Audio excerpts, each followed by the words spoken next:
జగన్ కి స్వయాన బంధువు మాజీ మంత్రి బాలినేని శ్రీనివాస్ రెడ్డి వైసీపీకి గుడ్ బై చెప్పనున్నారా?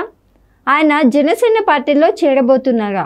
అసలు ఏం జరుగుతుంది అన్న విషయంపై నాతో పాటు డిస్కస్ చేయడానికి senior journalist DVS sir here with us. So ఆయన అడిగి మరిన్ని విషయాలు తెలుసుకుందాం. నమస్తే సార్. నమస్తే అమ్మా. సార్, ఇప్పుడు చూసుకుంటే బాలినేని శ్రీనివాస్ రెడ్డి గారు స్వయాన జగన్కి బంధువు. అయితే ఇప్పుడు వస్తున్న సోషల్ మీడియాలో కానివ్వండి, ప్రతి చోట కూడా వినిపిస్తున్న మాట ఏంటి అంటే బాలినేని శ్రీనివాస్ గారు వైసీపీని వదిలేసి జనసేన పార్టీలో జాయిన్ అయిపోతున్నారు అని. సో ఇది ఎంతవరకు నిజం? బాలినేని శ్రీనివాస్ రెడ్డి జగన్మోహన్ రెడ్డి బంధువే కాదు, జగన్మోహన్ రెడ్డి బాధితుడు కూడా. మనం చూసాం జగన్మోహన్ రెడ్డి బాధితుడు ఎలాగా అంటే, మరి గత పీరియడ్లో వాళ్ళ చుట్టం సుబ్బారెడ్డికే, వాళ్ళ బావకే ప్రాధాన్యత ఇవ్వటం, వీళ్ళిద్దరి మధ్య క్లాషెస్. ఎవరిద్దరి మధ్య? జగన్మోహన్ రెడ్డి చిన్నాన్న సుబ్బారెడ్డి, తర్వాత వర్సెస్ బాలినేని శ్రీనివాస్ రెడ్డి. నీకు ఉప్పు నిప్పుగా ఎంత దగ్గర బంధుత్వమో అంతగా వాళ్ళ మధ్య దూరం జరిగిన పరిస్థితుల్లో అతనికి అసలు నాకు టికెట్ అవసరం లేదని అలిగి వచ్చేసేయటం ఒక ప్రహసనం గత 2-3 ఏళ్లుగా మనం చూస్తున్నాం.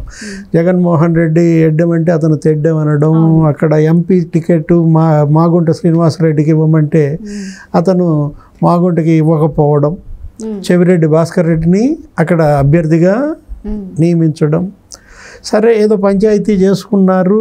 మొత్తానికి హైదరాబాద్ నుంచి మళ్ళీ బాలినేని రప్పించుకొని ఏదో ఆ ఒంగోలులో ఆ ల్యాండ్స్ సంబంధించిన ఆ డబ్బులు ఏదో కొంత ఇచ్చినట్టున్నారు.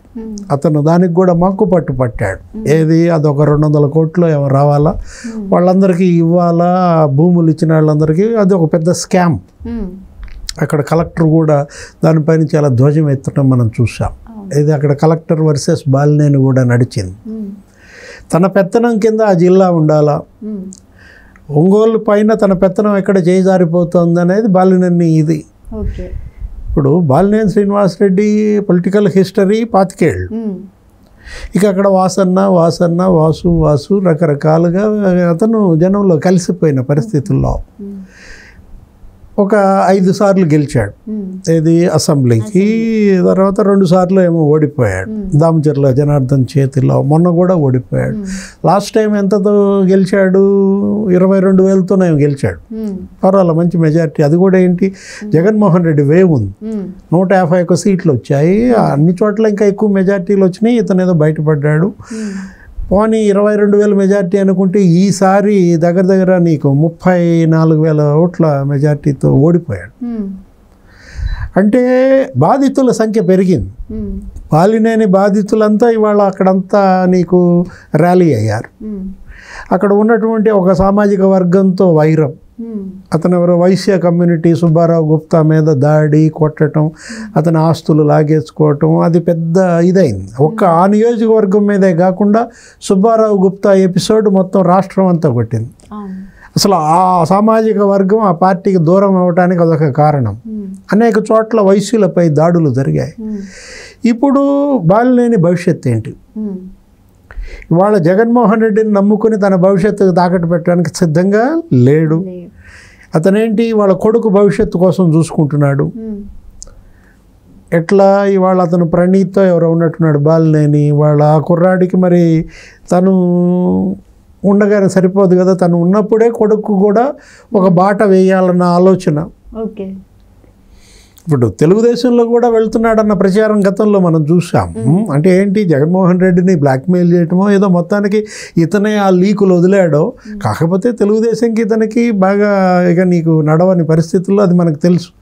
ఇతను తెలుగుదేశంలోకి వాళ్ళు తీసుకోరు. సరే, ఈయన చేరడు. ఎందుకంటే రాజశేఖర రెడ్డి కుటుంబం మొదటి నుంచి కూడా వైఎస్ పెట్టగా ఇతని రాజకీయ జీవితం ప్రారంభమైంది. అటు వైఎస్ క్యాబినెట్లో మంత్రిగా చేశాడు.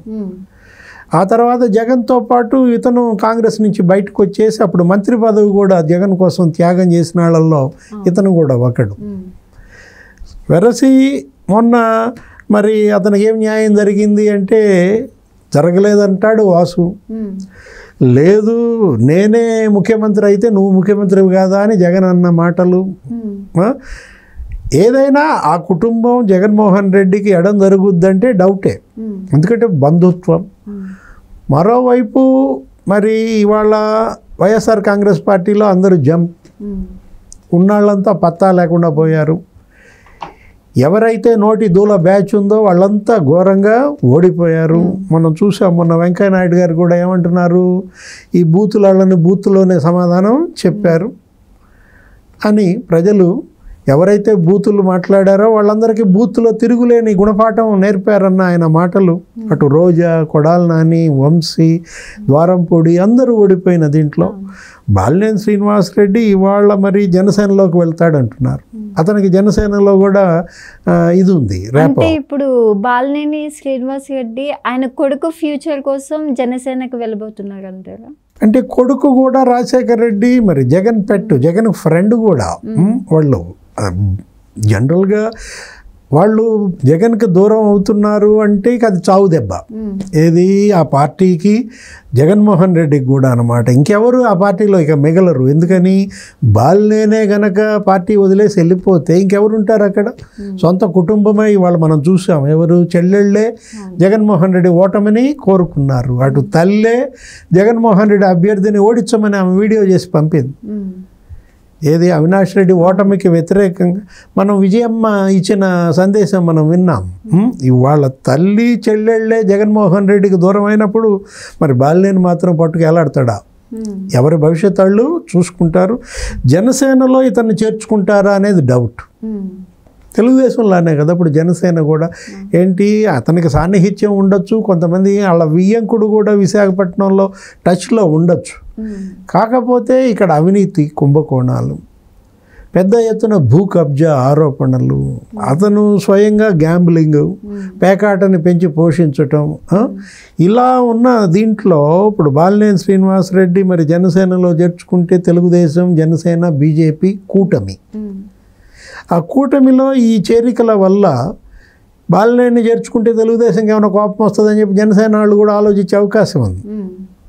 అంటే జనసేనలో చేరికకు బాలినేనికి గేట్లు తెరుస్తారంటే డౌటే. ఇంకా ప్రత్యామ్నాయం స్వగృహ ప్రవేశం. ఏంటి, ఘర్ వాపసీ. ఎక్కడ పుట్టాడు బాలినేని? కాంగ్రెస్ పార్టీలోనే పుట్టాడు కాబట్టి మరి కాంగ్రెస్లో చేరిపోతాడా? ఎందుకంటే షర్మిల అక్కడ మరి అధ్యక్షురాలుగా ఉన్నప్పుడు షర్మిల కనుక వస్తే బాలినేనికి రెడ్ కార్పెట్ వేస్తారు. ఎందుకని? వాళ్ళు బంధువులే కాబట్టి. జగన్మోహన్ రెడ్డిని వదిలి కనుక బాలినేని షర్మిల వైపు కనుక వెళ్తే అది కాంగ్రెస్ పార్టీకి చాలా మంచి ఒక ఉపయోగపడే అంశం. ఇది జగన్మోహన్ రెడ్డికి, వైఎస్ఆర్ కాంగ్రెస్ పార్టీకి చావు దెబ్బ అన్నమాట. అంటే బాలినేని శ్రీనివాసరెడ్డికి సేఫ్ జోన్ కాంగ్రెస్ అన్నమాట. కాంగ్రెస్లో చేరికకు మరి ఇతను మరి పావులు గదుపుతున్నాడా లేదా అనేది చూడాలి. గతంలో మనం చూసాం ఆళ్ల రామకృష్ణారెడ్డి ఎపిసోడ్. మంగళగిరి ఎమ్మెల్యేగా ఉన్నప్పుడు ఆళ్ల రామకృష్ణారెడ్డి ఇలాగే జగన్మోహన్ రెడ్డితో ఏదో తేడా వచ్చింది. వాళ్ళు ఇదే, ఏది ఆ తానులో గుడ్డలే, అంతా ఒకటే, ఏది కింద మీద అనమాట. వ్యాపారంలో భాగస్వాములు బినామీలే. వీళ్ళంతా జగన్మోహన్ రెడ్డి బినామీలుగానే చూడాలి. అటు ఆళ్ల రామకృష్ణారెడ్డి, అయోధ్య రామిరెడ్డి, ఆయన ఢిల్లీలో ఎంపీగా వైఎస్ఆర్ కాంగ్రెస్ పార్టీ రాజ్యసభ సభ్యుడు, వాళ్ళ అన్న. ఇప్పుడు ఆళ్ల రామకృష్ణారెడ్డి ఏం చేశాడు? జగన్ మీద కోపంతో షర్మిల వైపు వెళ్ళాడు. ఉన్నాడా అక్కడైనా? కొన్ని రోజులు ఉన్నాడో లేదో అప్పుడే షర్మిల నుంచి మళ్ళీ జగన్ వైపుకి వచ్చేసాడు. మరో ఆళ్ల ఎపిసోడ్ రిపీట్ అవుద్దని బాలినేని వద్దంటదా షర్మిల? ఎందుకంటే మరి ఆళ్ల రామకృష్ణారెడ్డి గుణపాఠం ఆమెకి కళ్ళ ముందు ఉన్నప్పుడు ఇతను కాంగ్రెస్లో చేరతానన్నా మరి షర్మిల మాట తీసుకుని కానీ జయించుకునే అవకాశం లేదు. ఆర్కే అలా చేశాడన్నా మరి నువ్వు కూడా 2 రోజులు నా దగ్గర నుండి మళ్ళీ అన్న దగ్గరికి వెళ్తావా అనే అవకాశం ఉందన్నమాట.